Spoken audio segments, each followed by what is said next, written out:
I'll just go ahead and do a very complete introduction of myself. Thanks again. My name is Orchestra Otieno. Born and brought up in Kenya, came to this country like so many other people amongst us as a graduate student, an international graduate student. And really want to thank IHOPE, Rose, for inviting me, and your board members for your persistence, and being part of the mission to save the world, to save a child, to contribute to the empowerment of women, to enable people to live healthy lives. And so thank you so much. And I want to thank everyone for being here. I want to thank my family from very far, from Palm Bay. We have met as family in Chicago. They have family there, and I end up calling the family in Chicago my family, so your family, so it's really good to see you here. And everyone else, it's good to be here. I want to really just challenge us on one topic that I've been involved in as an educator. So I'll just go ahead and complete my introduction. I am a professor of industrial engineering at the University of Wisconsin-Milwaukee, where I've been very fortunate, and I say extremely fortunate, to serve as a mentor for young people for the past 12 years. And so my journey into mentorship might have begun much earlier than I knew. And I think all of us have a journey that Rose talked about. We could take the whole night to listen to each of our journey, which would be very valuable, because we get to know each other when we talk about our journeys. The few minutes I spent with him, I realized our journeys intertwine, and our journey happened to intertwine in Milwaukee as well as here somehow. And you know about the people from Kenya, so you say, okay, how far do you live from Kisii? I said, well, I border Kisii. And so that exactly is about listening to stories. And so I came to this country as an international student, a graduate international student. Rose, you want me to move something? Thank you. As a graduate international student, lest I hit it. As a graduate international student at the University of South Florida. And like Rose said, I was fortunate while I started my schooling there.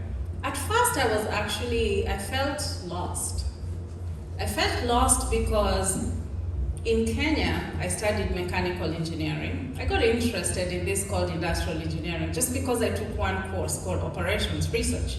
And my professor at the time in Kenya told me, if you're interested in this, unfortunately, you cannot get more of it in Kenya. And we have many majors that we need to have in Kenya, which we didn't have at the time. The good thing is I think we are having them now more. And so that started my quest for higher education.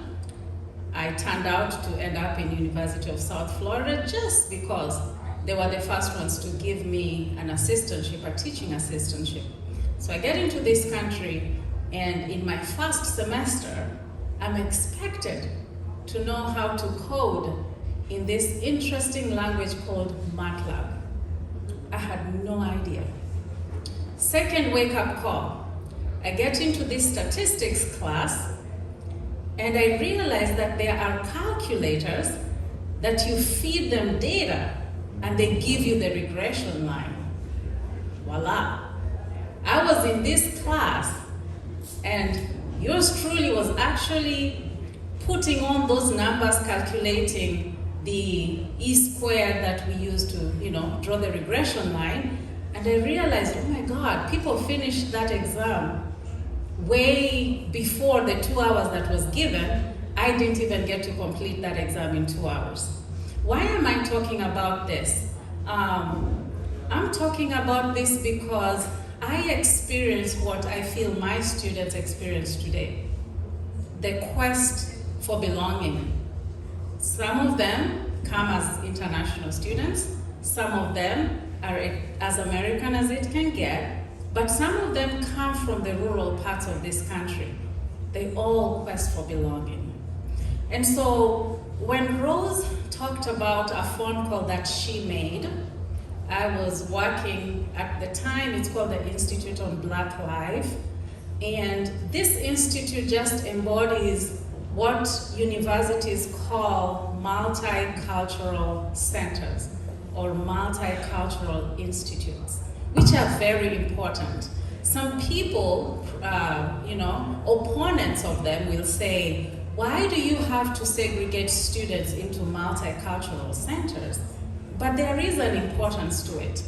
The importance being, as an international, not just even as an engineering female student, I end up being in a class where it's either myself, if I'm fortunate, one other person.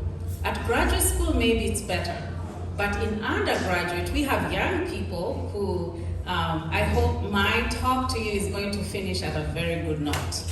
Because yes, at the time, you found yourself as the only woman in engineering class. So these multicultural centers are extremely important. That at least in this space, when I'm coding MATLAB, I'm by myself. But at least in this multicultural center, I feel a sense of belonging. And so that's where when Rose says she made a phone call, I was actually just working as a front desk lady in the Institute of Black Matters when I ended up, either I answered the call or someone answered and looked for me. And I think we met 2 weeks thereafter. And so when I was at USF, I knew of some programs that were called broadening participation. There was a program called the Bridge to Doctorate. There was a program called the Louis Stokes Minority Participation. By the way, Louis Stokes was a congressman in the US. There was another program called the McNair program. Now, I would not have made it to be part of those programs.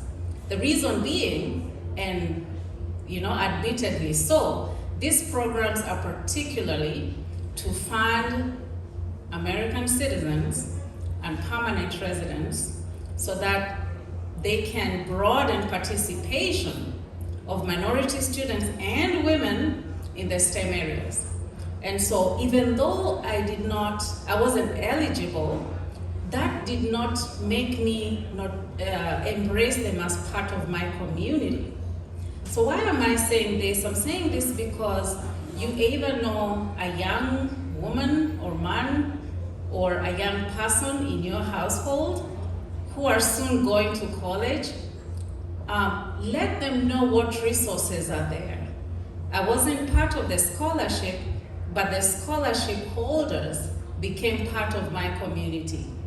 And I was amazed. And so by the fact that when you give people opportunity, then you see the value, they thrive. And so the US in the 1980s had this Equal Opportunity Act that the Congress passed. And by the way, right now it's in question in the Supreme Court. So let's be open, let's listen to what's happening in the country. I think they had, the petitions by some student in Harvard and a university in Texas, where they said because of equal opportunity, my opportunity to be part of the education was taken away from me. So it's good to know what's going on. However, I am a proponent that there are people, students, identities that have not had that opportunity for a long time, and it's time to provide the opportunities for them. So this was the Congress Act in 1980, and it's the same act that has given money to these programs that I did not get the scholarship for, but the scholars provided community for me. And so knowing that these programs existed, I went on to Milwaukee, and yes, we had 70 degrees 2 days ago, but we know that that's just in passing. We'll get back to where we belong in 2 days, 30 degrees. So I went to Milwaukee, and on the first month of my arrival, I actually sought these programs. Now I was a professor. Why was I interested in these programs? I was interested in these programs because I knew what they meant for the students that I saw engaging in these programs. And so I've been part of the advising team for the Louis Stokes Alliance for Minority Participation for about 12 years now. And I've had the opportunity to engage with students. And several things I've learned about my life as an advisor, and I think it probably resonates with most of you who are either mentors, coaches, parents, teachers. We all are advisors, brothers, sisters. 3 things that have resonated with me is, and I'll present 4 very short stories that will kind of summarize what I've learned as an advisor.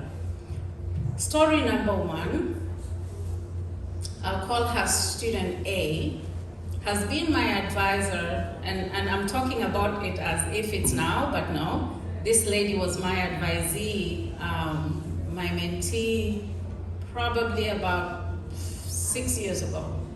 And so student A is my advisee. I meet her along the hallways of campus on this particular day, and she looks very, very distraught. So I ask her what's going on. She says, my house was just set on fire yesterday by an arsonist.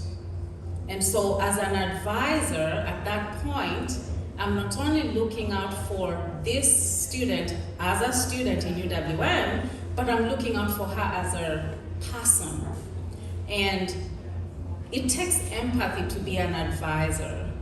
And you kind of very quickly have to know what resources you have on campus.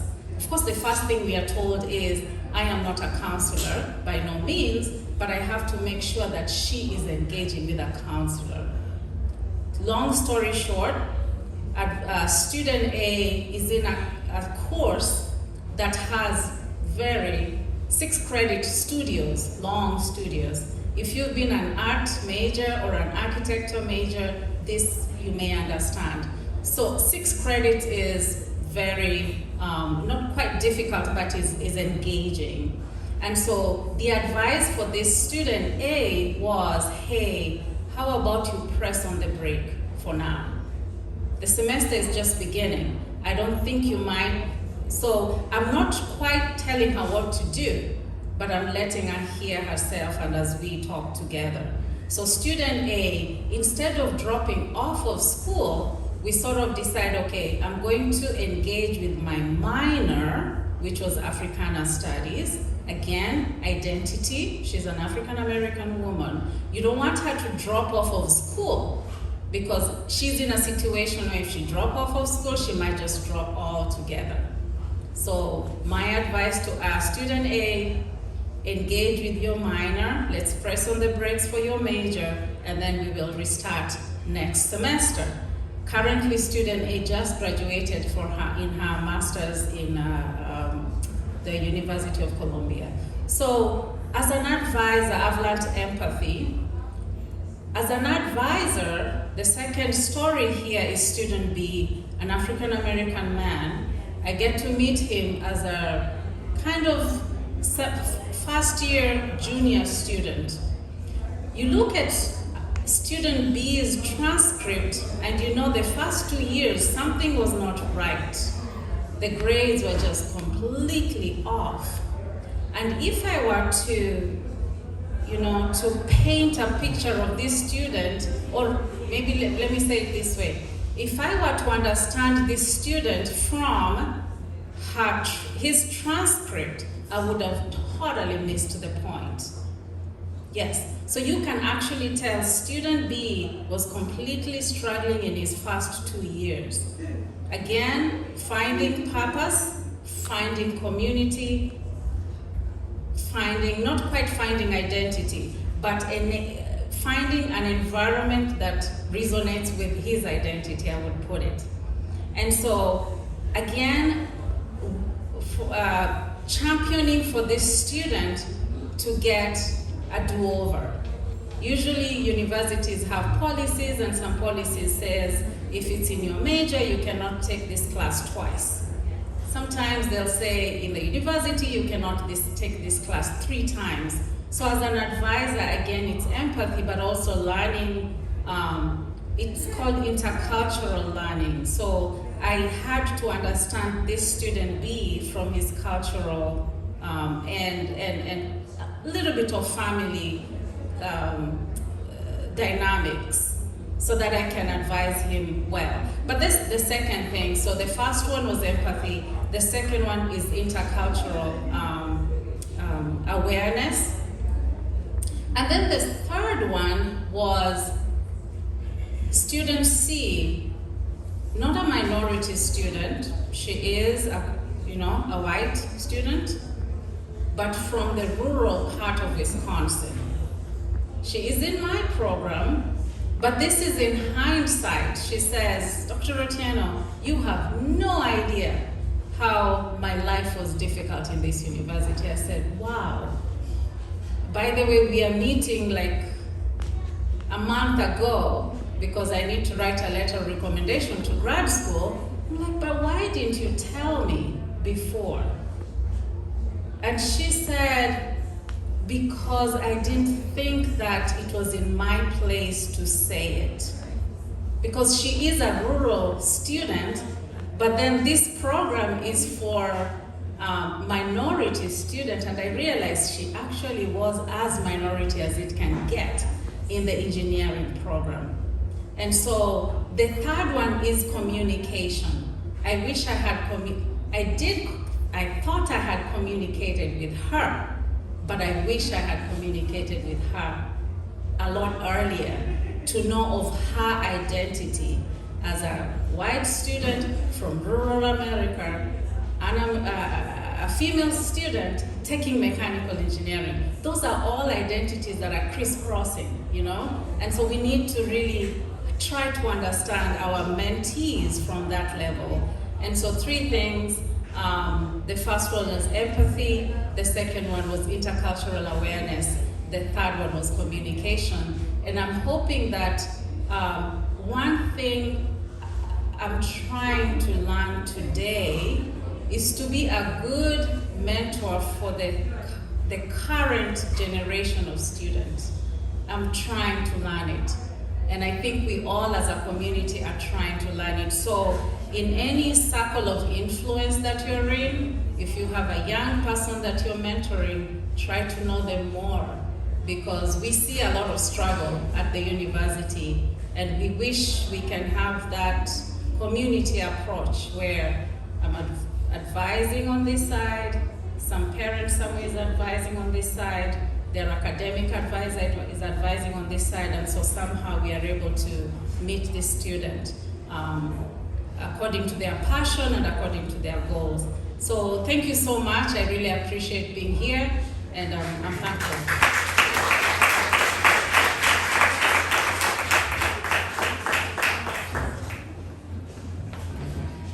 Thank you, Lisa. Thank you so much. Looking at our time, I think we have to move. Thank you, Rose. Several years ago, my wife and I were at a convention where Bill Gates was the speaker. And despite all of the incredible technology, we watched, of all people, Bill Gates pull a piece of paper out of his pocket to give his presentation. So I'm not going to feel the least bit guilty that I don't have anything on an iPad or my phone or anything else.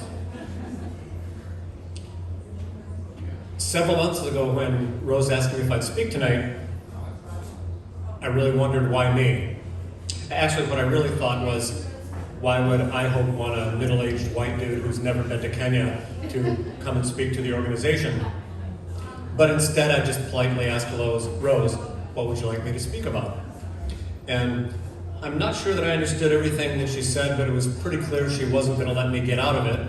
And she did point out the fact that, as she's already mentioned, Rose and I are both members of Rotary International and the Rotary Club of Fishhawk Riverview. And while I am definitely not the best person to articulate the needs and opportunities in Kenya, as I begin my 34th year as a Rotarian, I'm reasonably qualified to highlight some of the milestones and best practices of Rotary International, the Rotary Foundation, and our Rotary Club of Fishhawk Riverview. The origins of Rotary date back to 1905, when a young attorney in Chicago thought to try to somehow replicate the honesty with which business was conducted in a small town he had grown up in the late 1800s in Wallingford, Vermont. Attorney Paul Harris invited 3 of his friends, each from different backgrounds and different vocations, to meet to discuss how they might share this interest of doing honest business with each other. They rotated whose offices they were going to meet in each week, and the idea of Rotary was born. The original premise was that we're going to all pledge ourselves to the highest ethics and integrity in our business. We're going to, almost like a business networking group, transact business with each other. And the idea caught on very quickly, and what even in 1905 was a very bustling, very, at times disingenuous, difficult and cutthroat place to do business, Chicago, Illinois. Perhaps some things never change. Rotary historians debate how did Rotary actually transition to service? What was the first project? And the fact is that in 1907, just a couple years into the first Rotary Club, the Rotary Club of Chicago, someone said that a friend of theirs who was a traveling minister out in the country outside of Chicago, his horse had died. And that meant that he could not tend to the country churches or the more distant parishioners. And very quickly, Rotarians in Chicago all ponied up, so to speak, some money, and they quickly raised enough money to replace this traveling minister's horse. And just the feeling of service, the people realized, oh my goodness, when we bring people of business and industry together with diverse backgrounds and unique vocations, and maybe just as importantly, people of unique resources, we can really make a difference. And that inspired them to begin looking for service opportunities. So that same year, founder Paul Harris happened to be at a Chamber of Commerce meeting, and he overheard people discussing the need for public bathrooms, or comfort stations as they were called, in downtown Chicago. And at the time, if you were a male, you went into a bar, or you went into an alley, or you just found the side of a building. If you were a female, it was extremely difficult, unless you were spending money in a department store, to find a public restroom. And thus, it was difficult to keep people downtown and patronizing the businesses. So Rotarians got together, and because they tended to be not only resourceful but well-connected, they were able to procure a $20,000 grant for the first official Rotary project to build comfort stations or public bathrooms in downtown Chicago. And they remained for decades. 117 years since that club was founded. Today, 1.4 million Rotarians are part of over 40,000 Rotary clubs in 200 different countries and geographical regions. Rotary exists pretty much everywhere in the free world, and honestly, it's underground in some places in the not-so-free world. The mission of Rotary International is to provide service to others, to promote integrity and advance world understanding, goodwill, and peace through our fellowship of business, professional, and community leaders. The Rotary Foundation, which has a story all to itself for another day, has expanded to concentrate in 7 areas of focus: peace and conflict resolution, disease prevention and treatment, maternal and child health, clean water and sanitation, economic and community development, basic education and literacy, and most recently, environmental protection.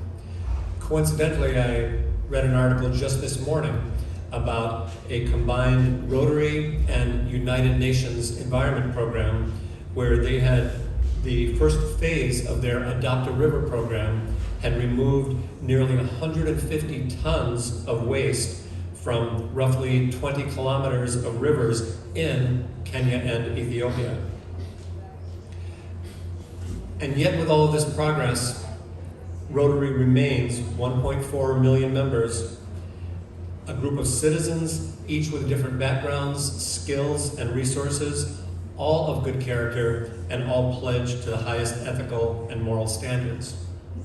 Charity Navigator, the online service that evaluates charities for their stewardship and responsibility with handling public funds, consistently rates the Rotary Foundation 4 stars, and our model for donations, in which contributions are held in escrow for 3 years, and the earnings are used to pay a majority of administrative and fundraising expenses, means that those expenses are minimal and ensures that nearly all contributions to the Rotary Foundation go directly to our benevolent programs. Responsibility is critical, as you can imagine, when annual fundraising for the Rotary Foundation is closing in on $500 million, and yes, that's billion with a B. This astounding figure does not take into account millions of volunteer hours that Rotarians donate each year to a staggering number of service projects. The largest single initiative that Rotary has undertaken has been our decades-long quest to eradicate polio from the face of the earth. Our progress includes the 2020 declaration of a polio-free continent of Africa. And despite recent flare-ups around the world that our response has been very aggressive to deploy additional vaccine and resources, right now only Afghanistan and Pakistan remain endemic polio countries. Through the Rotary Foundation, Rotarians lead global and local sustainable projects all over the world, not only improving the lives of people today, but also ensuring a better life for their children and grandchildren. With a general administrative structure, individual Rotary clubs enjoy tremendous autonomy to identify community needs and decide how they want to prioritize and engage. Rose and I, as I've mentioned, are both members of the Rotary Club of Fishhawk Riverview. That club was chartered just over 20 years ago, and our mission is as follows. Promoting the Rotary ideal of service above self, we pursue the alleviation of poverty, illiteracy, hunger, and disease. We are committed to the highest standards of leadership and integrity in serving our local and world communities. We achieve the greatest impact through membership engagement, education, fellowship, and of course fun. Our club foundation practices have evolved over the years, but we've always remained focused on service and integrity. We have no paid staff, we all pay our own way, 100% of club operating expenses come directly from membership dues.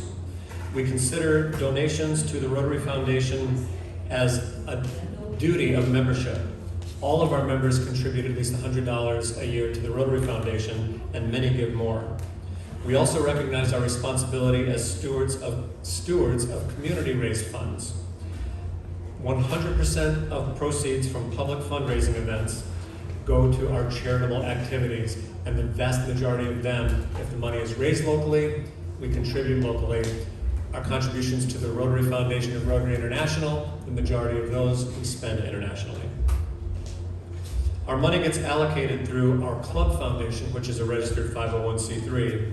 And through the years, we've given over 100 college scholarships to local graduating high school seniors, passed out dictionaries to fourth graders in schools throughout our area, supported Rotary's Camp Florida, a program called Rotary's Seminar for Tomorrow's Leaders, S4TL, which is a week-long leadership development program for high school juniors between their junior and senior year, a kids' place, Meals on Wheels, Faces of Courage, Brandon Outreach Center, Ruskin Firehouse Cultural Center, ECHO, YMCA, and the Florida Society of Oncology Foundation.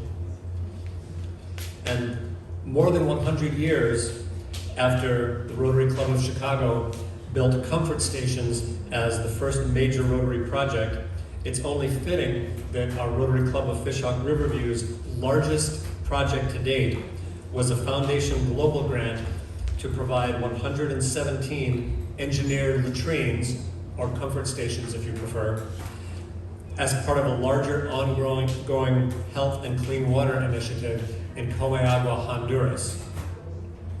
And of course, we're proud to support IHOPE. In recent years, our club has provided funding to help ship the books that Rose mentioned. We also provided funding to furnish a girls' school in Kenya with desks, chairs, and beds. And this year we partnered with IHOPE and the Weiss Scholarship Foundation to send the boy and girl to 4 years of high school with hand-picked mentors. Many of us have witnessed the joy on a young person's face when they're blessed to receive a scholarship, or the relief of a mother to learn that her baby will be blessed to have clean drinking water, or maybe the thrill of an impoverished family as they are blessed to gaze upon a newly constructed home, the first shelter they've ever had. But I submit to you that we are the blessed ones, for we've been given the strength, the resources, and the freedom and the motivation to serve others. Surely there can be no greater blessing. Who can predict what the whole future holds in store for us? I'm sure that Paul Harris many years ago could never have imagined Rotary becoming the amazing and incredible organization that it is today. In 1935, he said, "This is a changing world, and we must be prepared to change with it." Rose, I want to thank you for inviting me to share our Rotary story today. I want to thank the people of IHOPE for their work to improve the lives of people in Kenya and here in the United States. And I want to thank everyone here today for all that you do to make the world a better place for us, for people in need, and of course for our children and our grandchildren. Thank you.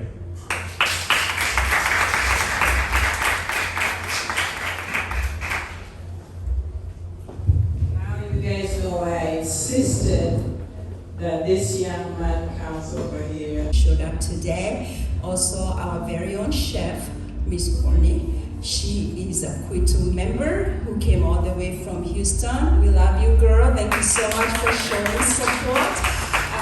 With that said, that's all I have to say. Thank you so much again, Rose, for having us. We appreciate, we love you, and we keep doing what you're doing. It's very much needed in the community.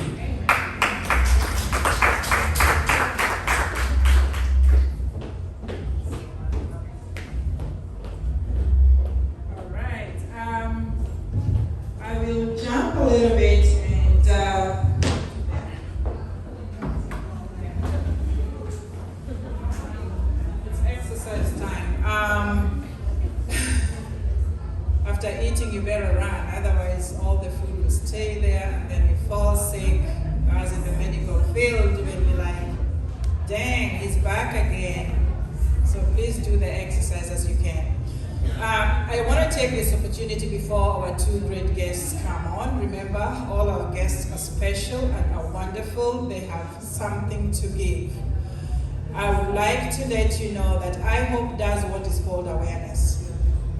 Awareness in healthcare, awareness investment, awareness economic factor, awareness in human rights. Me and Mary Kim, who just left, we were fortunate enough to be honored by the human rights. That dove you see there is a symbol of human rights. In 2020, we got an award for human rights educator. And we were also fortunate enough to get privacy and security teaching from their community. So there's a lot to learn and there's a lot to get that will improve us. Taking this opportunity to say that we had intended to do an award I just realized some of my certificates are not there. I'm just wearing a cool face. I'm like, dang. So, allow me to say this, and then guess what? My phone is dead. What in the world? But it reminds me when I was a teacher for over 15 years, you don't need all those gadgets. You better teach. And the students must pass. Otherwise, you won't have your job. So I would like to take this opportunity before a few guests come on. We are very proud of each and every volunteer. You here is a volunteer. Thank you. You volunteer in so many ways. One of our greatest volunteer that is here is Miss Anne here. Anne Orwa. Did she leave? Anyhow, Miss Anne Orwa was able to support our good friend Zane from all the way to Houston, paid her ticket over here. Who does that? That in itself is volunteering. We could have had any other food, but this food is so special to IHOPE because it brings the Kenyan together, it brings different communities together, it allows us to learn different cultures. So it is more of community outreach that my friend Zane uses it to remind herself of what her mother was doing then, what her grandmother did. Remember, our story, our journey has something in it. So I will just tabulate the names. I want to recognize the honorees at this time. We do have some of us here. I will select a few and then I'll sit back. Remember, my certificates are up there. But I know who they are. Our first lady that we're gonna call out is none other than Miss Tenai Ruth. Ruth is here in Tampa, Florida, and Rose is kind of like, we're kind of like neighbors. And Rose, she has been my friend for some time now, since I came to Tampa in 2013 when I met her. And we, in fact, actually, I think even when she started IHOPE, we started also around the same time when I started my organization. And so it kind of like we walked this journey together, and she's doing an amazing job. You know, building what she's trying to do or doing what she's trying to do is not that easy.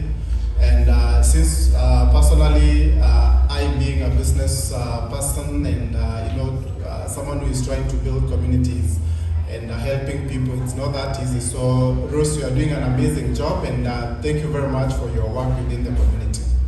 Now, for me, I'll try to be very brief. I'll give you a little bit of my story, and hopefully maybe it will be something that can be able to inspire most of you.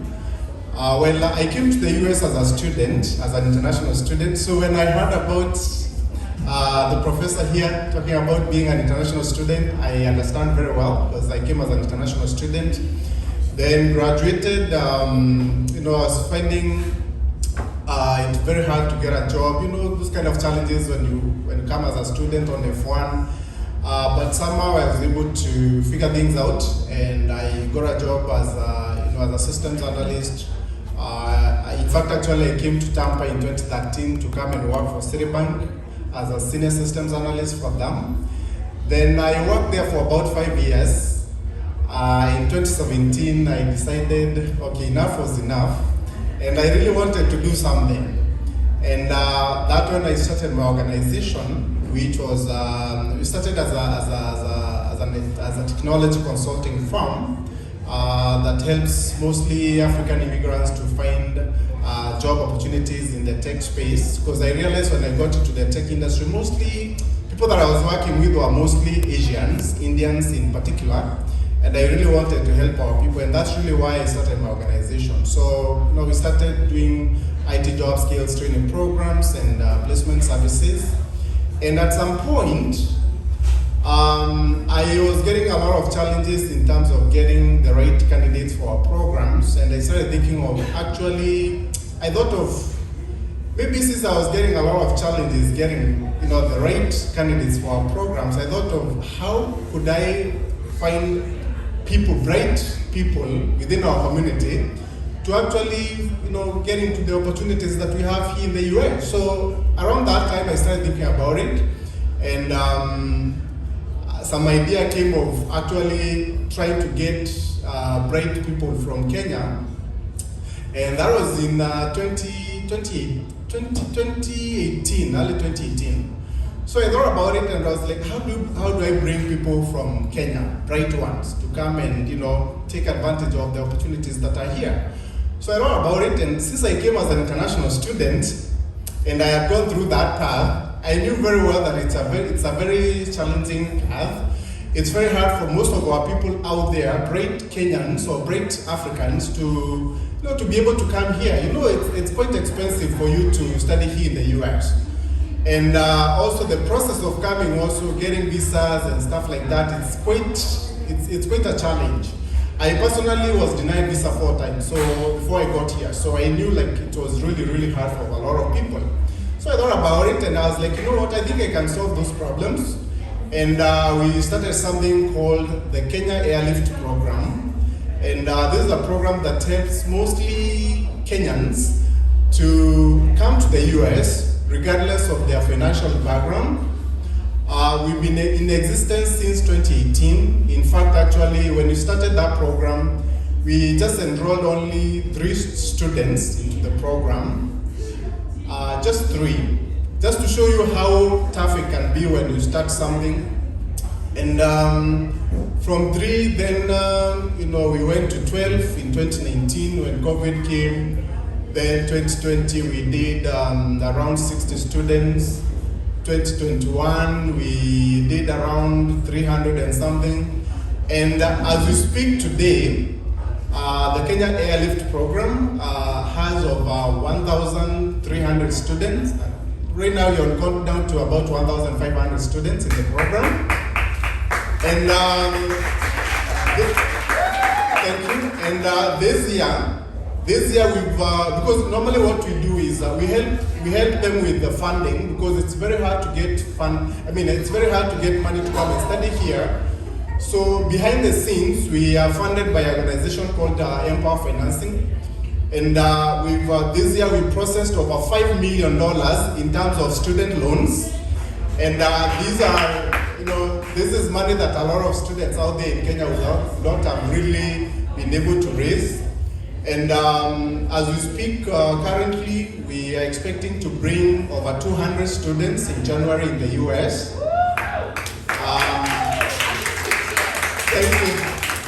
Thank you very much.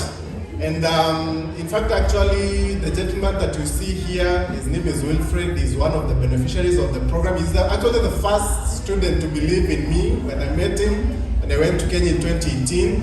And currently, he actually runs the program. He's our business development manager. So Wilfred, maybe you can wave to the rest of the... Yeah, so he believed in what we were trying to do those early days when really no one was believing in us. Yeah, so that's what we do. I run the Kenya Airlift Program. We basically what we are trying to do, we are trying to build a community of brilliant Kenyans who can do some amazing things here in the US. And also we just recently also started something to do with green card lottery, because also we realize a lot of our people win the green card, but actually they are not really able to relocate here because it's very costly. Sometimes you find people win green cards and then they are not actually able to find hosts. And even if they find a host also, hosting someone, because I hosted someone who had come from Kenya with their family, it's not that easy, So also that program also we support them. So those who win the green card, we want to build a community, especially here in Tampa. So whoever wins green cards in our community, then we bring them over. They don't have to worry about the relocation cost. They don't have to worry about where they're gonna get their hosts. they don't have to worry about how they're gonna get the money for accommodation and things like those, how to get jobs. So that's also part of what we do. So we just started that program just last month because the green card lottery is just closing in the next 3 days. And we've just enrolled about 300 people into the program. Hopefully a few of them will need the green card and we'll be able to relocate them here in the US. So basically what we do is something very similar to Rose, although for us we are not really a non-profit, but still it's something that impacts people's lives, because for every person that we bring from Kenya to here in the US, that person, once we bring them over, they're gonna be able to support a lot of people back home. I always think that if you're able to help just one person, you're basically helping the whole village. And that's really our mantra, and that's really what we want to do. And for you, Rose, we're gonna be supporting you, even as we try to build our community also. I really want to see a lot of Kenyans around here, really bright Kenyans, through the Kenya Lift program. And I can foresee, for example, probably in the next 5 years or so, you're gonna be having thousands of Kenyans here, especially here in Tampa. Because right now in the Kenya Lift program, our growth is about 500% per year. We are currently enrolling about 100 students a month in the program. Yeah, and it seems like it's gonna get better. So we really expect a big community of Kenyans around, especially around the Tampa Bay area in the next 5 years. So Rose will be supporting you, and hopefully IHOPE will have grown also, because I know the journey that we've walked together, me and you, when we started those early days in 2017. As I said, 2018 we only had 3 students who enrolled into the program, and right now we are talking about thousands of students. So this journey is not that easy, but I really want to encourage you to keep working hard, keep doing what you are doing, and God will bless you. You're gonna get where you want to be. Thank you very much.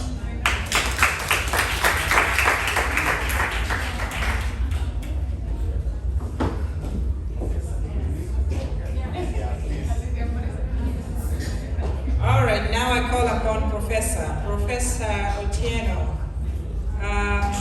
And especially Ms. Rose and IHOPE, an organization that really has become a great part of my life. And it's really interesting how God just works things out. And today what I would like to do is kind of take you through a journey of how you can actually build your vision from ground up. And the vision and the topic of today is around service and giving. My goal today is by the end of this presentation or this conversation, you can at least walk away with a few tools that can help you go really lead a life of impact. At Keller Williams Realty, we have a saying that money is only good for the good that it can do. So if you're making a lot of money and it's not doing a lot of good in your community, locally in the United States, or for those of us that are from Africa or other countries in the world, then sometimes you wonder what's going on. I'm going to give you some tips of how I built a life of service from when I was very young. So I'm going to give you a brief history of myself. I was born and raised in Kenya, Eldoret, Kenya, the home of champions. I always plug that all the Olympic runners come from my hometown, 99.9% of them. But I was raised with literally probably 15 miles away from Route 10 and not so far from Tina. But we kind of grew up, I can't say I was really middle class, but I was, if there was, I always say if there was a video of a Kenyan child walking to school with one pair of shoes, maybe one of them had a hole and one pair of uniform, I actually was that child. I know a lot of people say, I'm from Kenya, I'm from Africa. I went through hardship, and I'm like, yeah, I actually did that, right? And yet, I don't focus on that part of my history because to me, that is where God grew me and developed me. So my day job is I own a Keller Williams Realty franchise. I get to wake up every single day and serve about 200 agents. And I can sit here and give you such amazing statistics. We are actually on track this year to probably get close to our number 5,000 family since 2017 when I got into real estate. So we are really, really close to serving 5,000 families in those years. And I mean, that's a lot of families. It's not a house, it's not an investment property, it's a family, it's children, it's legacies, it's generational wealth. And yet, our brokerage and my company was solely built to serve people. And not to serve people. Real estate is just a vehicle that we get to do it, but we truly are very engaged with our local community, and we also engage with our international community. See, the beauty of our brokerage is I have 90% of the realtors in my brokerage are actually multicultural, and that's a fancy way of saying they're immigrants. And we represent over 30 countries, speak more than 20 languages. We have realtors from all over the world. So my vision was to build that brokerage very intentionally, knowing that all I wanted to do was grow go-givers. And it's just been such an amazing journey, the work that we do. We do a lot of work. We engage, and I serve on more of a mentorship platform for go-givers throughout the United States and the world that do good in so many parts of the world that you're not even aware. And Rose always makes fun of me because we're very secretive and we don't really take any credit. Anything you see me sharing on social media is because my children told me one time, especially my 23-year-old Brianna, that mommy, you have an amazing story and you've got to tell that story because it's very inspirational. So I've come a little bit more intentional to sharing the things that I do.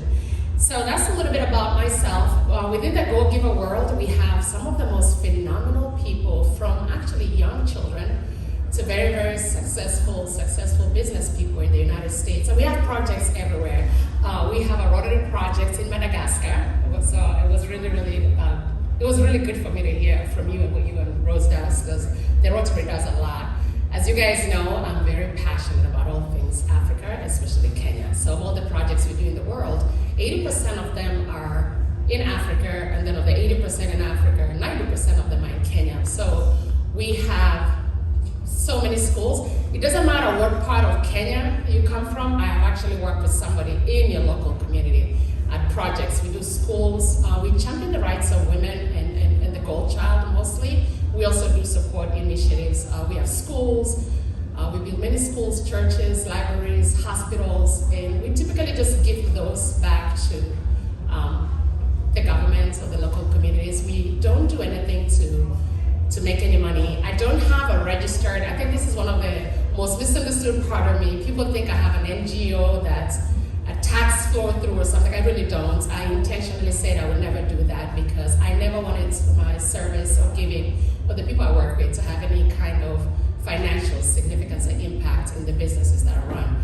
So we have projects in Haiti, we drill water. We have projects in Venezuela, Colombia. We have a young lady, one of my favorite young ladies, go-givers, that I've mentored over the years, and we have some projects around business development and teaching in Malawi. We have projects everywhere. Kenya, we just have so many projects. I got just kind of recruited into a project just from yesterday where we're going to be donating blankets to the elderly in Nyandarua. And also there's a need, believe it or not, there's not been rains in Kenya, so we're looking at ways to gather bales of grass for wild animals that are dying in the park. So that was one of my latest ones. So everything I'm going to share with you briefly is actually not my own content. I challenge you to go to YouTube and find a video of TD Jakes.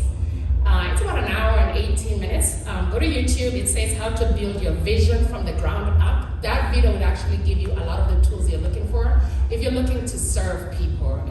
He breaks it down just so beautifully. I took so many notes. I listened to that hour 18. I rewinded it. I stopped it. I paused it. I wrote some things in it because I really thought it was one of the most phenomenal videos on how to build a life of giving that is very intentional.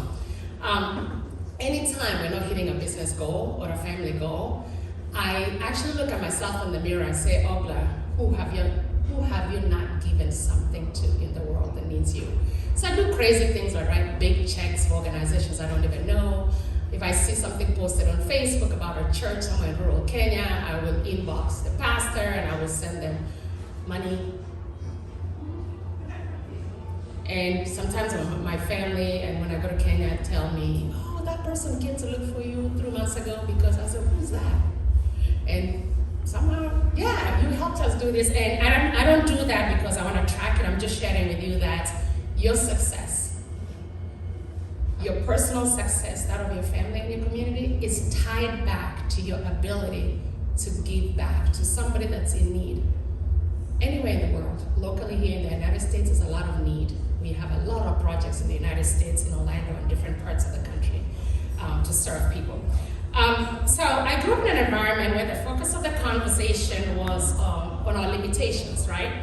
You guys know the typical African home. Now it's a little bit more advanced. Our parents are actually in technology and Facebook, so they kind of have an open-minded conversation with with now our young generation. But typically when we grew up, it was more a conversation on environments of our limitations, and it wasn't really about what we could achieve or this bigger life. And yet I remember watching Oprah Winfrey on a little TV that was locked most of the time, and I would just, wow, this lady's just phenomenal. And she talked about the Oprah Angel Network and all those things, and I was like, now that is who I'm going to be, right there.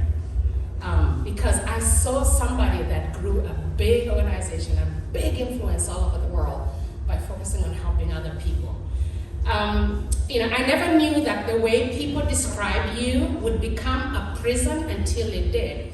And I remember, I think I was in standard 7, and I was in some situation, coming from a broken family, and somebody within my family saying, and in their words, God bless them, they're saved now, that girls were never really intended to do anything but get married, have children, so kind of thing. And I remember thinking that day, that would never be me.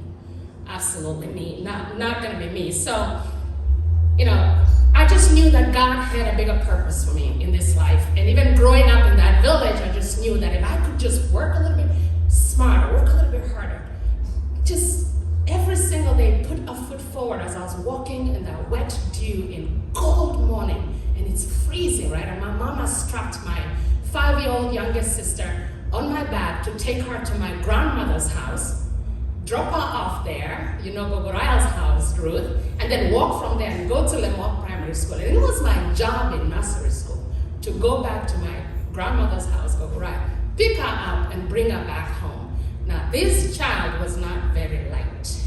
So most of the time, I'm so glad her brain is intact, but I actually dropped her quite a few. I never told my mom that. People ask me, when did you decide not to be limited? When did you know when you were capable to do more? I don't know. I don't know when. I just knew that I didn't want to be average. I wanted my story to be so much more bigger. I knew there was a better life. I just envisioned it in my brain. I knew that if I just prayed harder, and if I just cried to God every single day, just relentless, and yet if I had a great work ethic, I just knew I could outrun, outpace, and out-succeed everybody in front of me. And that mindset is what got me where I am today, and what has enabled our world to be so big so we can help impact and change a lot of lives. So, briefly, just to kind of give you a synopsis of what that looks like, is 80% of your success is in your mindset. It's actually in your mindset. It's proven, there's studies about that. The story you tell yourself about your capability, your capacity or lack thereof is actually in your brain. That's why you meet great people like Bob or Rose, and you're like, but how do they do it? They just have this mindset that we are more capable than we limit ourselves to be. You are a child of God, meaning if you are created in His image, then by God, it is in you. You just have not tapped in it hard enough. Because if you just did that, something so phenomenal will come out of you. And you might just shock and surprise yourself. As you evolve as a person, don't let what people tell you or the environment. Be very careful with the circle that you keep. The circle that you keep could be holding you back from the potential that God has given you, not because of malicious people. It's just that environment. If you remove yourself from that environment, you actually open yourself intentionally some possibilities of having your mindset expanded, and then comes the possibilities, right? When you sit across from millionaires and you listen to them, they hardly talk about money, they talk about purpose. They talk about why they do what they do and why that is important. All of you have a God-given capacity, and then you just have to figure out how to go through that ceiling that's holding you back you're so successful in so many avenues on what you can do. In 2020, when the pandemic happened and Kenya was shut down and they said schools would be closed for a year, you know, a lot of people were like, okay, and people got frozen. And then people like myself and Rose are on the phone saying, wait a minute, the girl child pregnancy rates in Kenya, 1 out of 33 children in Kenya, girls in Kenya, is impregnated before the age of 15. 10 years impregnated rate. And our panic that time was, with schools being closed and churches being closed, probably the only two places they could be safe from people, even within their own families, that could hurt them, molest them, or even just these children. The thought of these children just being out there freaked us completely out. So we got together a small group. We created a strategy of how we were going to get information out and cry out for the girl child. We found a song somewhere on YouTube from a girl in Uganda, and we were sharing it all over the place.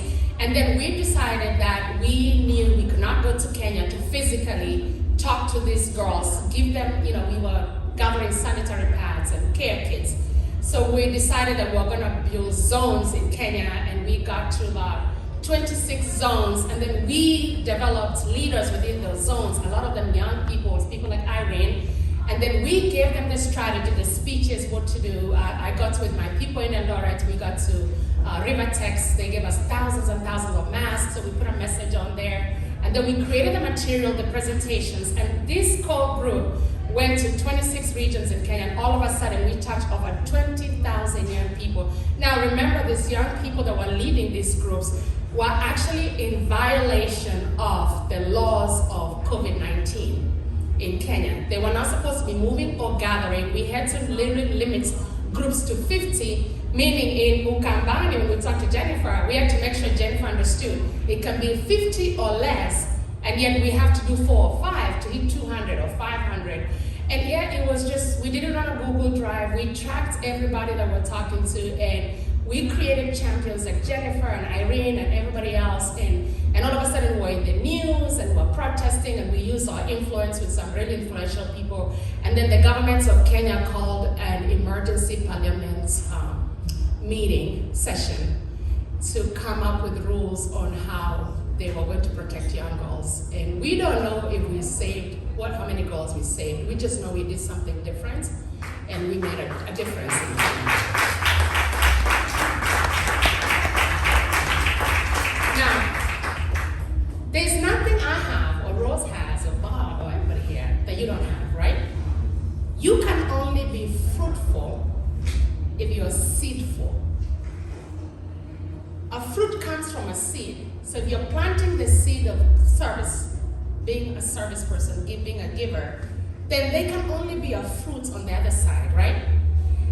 And if you cultivate what God has planted inside of you, then you get grounded in that structure. You start building it into your resume, into what you do every single day in your job. And then your conversations start changing, because a lot of you are in leadership in your organizations, whether it's healthcare or education, and there's a chance you're sitting in a boardroom or in a room of influence, and your organization, which is typical in the United States, actually have funding dedicated to helping the community. Why do they do that? A lot of it is for tax sheltering, right? So if you just ask the right questions to the people of influence in your organization, a lot of you have organizations that can give you $50,000 right now. Now, if you hit them up in December before they close the books of the year, that's when they give you the most amount of money. Because they have to close the year and they have to demonstrate that they're giving back. So go back to your organization, talk to somebody in HR or in a department that has influence, and ask those questions. And one of the things that I love about Kenyans, I saw a statistic that came out the other day. We have a new CS or whatever for the diaspora. And there's a number, they say that Kenyans outside of Kenya remitted 400 billion Kenya shillings to the economy. And he said there's a goal to grow that to 1 trillion Kenya shillings. Think about it this way, and I want you to write this down and really go put some thought into it. If 10%, what is 10% of 400 billion? How much? 40? B. 40 billion. Right? Close to that? 10%? 4 billion? Maybe 4 billion? 40, right? If we're running the economy of Kenya at 400 billion shillings, and we just dedicated 10% of that to giving back to your local community where you grew up, why can we not change the trajectory of our country? There is no solutions for people of Africa that does not require you, the African, to solve it. Nobody is coming. If I did the math here of all your salaries today, how much money do you think we earn in this room? We cannot let our children in Africa suffer. We cannot let our future generation not have education or opportunity because we are capable. We just have to change our mindset about that, right? Can I tell you something? I was speaking to a billionaire the other day. It was 3 weeks ago. I was like, oh my God, he's in front of me. Oh my God. You know when you say you meet Bill Gates or somebody, what are you going to say? I said, what am I going to say? And I said, stupidly, how did you become a billionaire? And he started laughing. And he said, well, wow, how long do we have? And he said, I just gave so much money away. I was like, well, I kind of knew that. I started laughing, right? If you are not hitting all your goals, it's completely tied to your ability to give to somebody else, to help somebody else that need you. My whole life is grounded on giving, not just money, time, resources, talents, and also network. Your network is the most powerful way to create a world of giving. The people around you are so good. I was talking to a gentleman one time in South Africa. We were speaking at a conference in South Africa.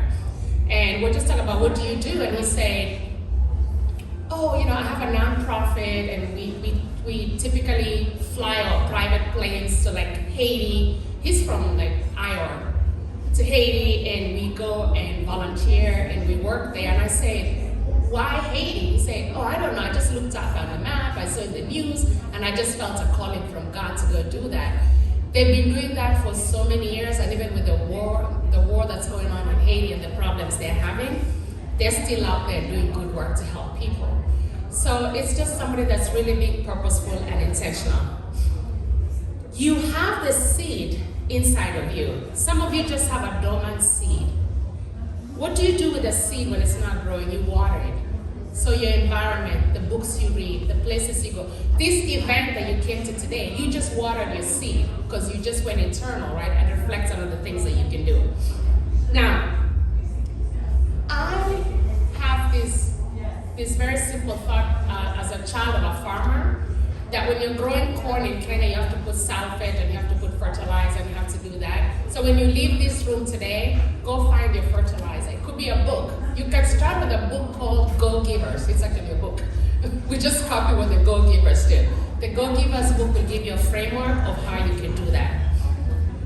We are all sitting here, but do you know who's sitting next to you? Your ancestors. You might not see them, you might have never met them. They're sitting here with you and they're looking at you right now. And whether you are in Kisii or Eldoret or Mombasa or Kisumu or Machakos or Kiambu, your ancestor is looking at you because they probably did not have freedom, or they came back and they were colonized by the British and they couldn't get an education. And they're now looking at you saying, this is my great-great-great-grandson or granddaughter. I wonder what they're doing with their life, because they can also see parts of where we come from, some of the hardships that people have. So, especially coming from the Kalenjin community, that's very important to us. Like, we need to honor our ancestors, and we need to honor our spiritual ancestors. We need to honor the God that brought you here and positioned you in the United States. I want you to know that when you take these tools, you read the book and you do all the things I just shared with you, you are going to fail. People are going to disappoint you.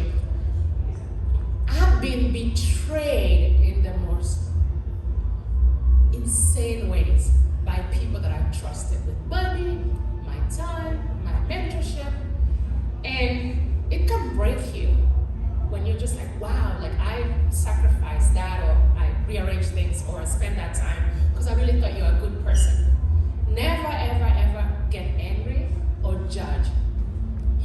work was not to go and verify. Your work was just to give and to be the person of resources. So don't take that personally. Fail enough so you can learn.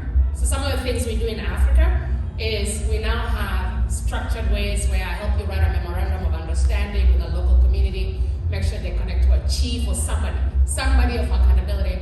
And I also make sure that when you're doing any projects all over the world, it's almost like a 50-50 contribution from the local community. So there's like skin in the game for some of the things they do. You actually do more good that way by holding them accountable for every dollar that you remit. The local village can come together and actually